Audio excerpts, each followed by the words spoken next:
Hi guys, Mr. Lee's here doing the SQA National 5 Mathematics Paper 1 from 2019, and we're going to be doing the last question, and that's question 15. So a ball is kicked from a cliff top, you can see it there, going into the sea there.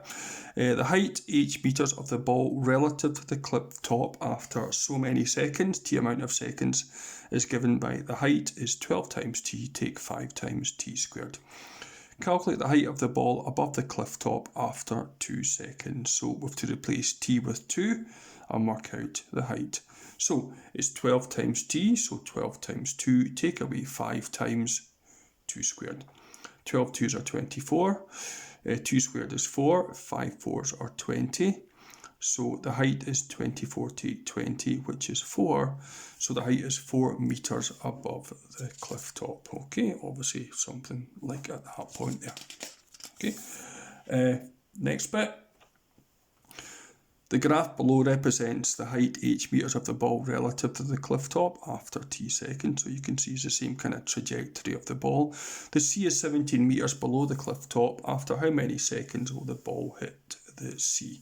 So you want to find what value of t gives a height of minus 17. Okay, so given that the formula is h equals 12t take 5 times t squared, we're now going to replace h with minus 17.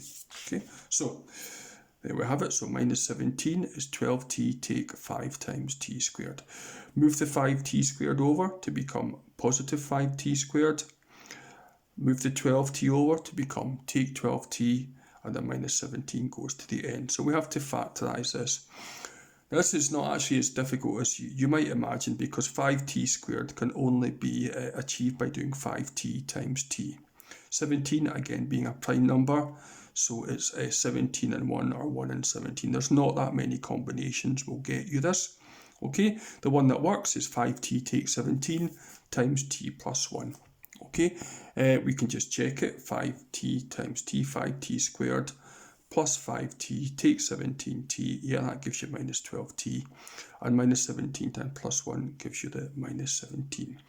So we have two factors multiplying to give 0, so either that is 0, and if 5t takes 17 is 0, then t has to be 17 over 5.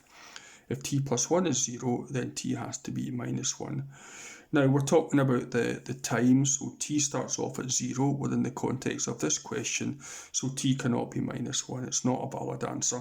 So the only valid answer is 17 over 5, which is 3 2/5 seconds. There's your final answer.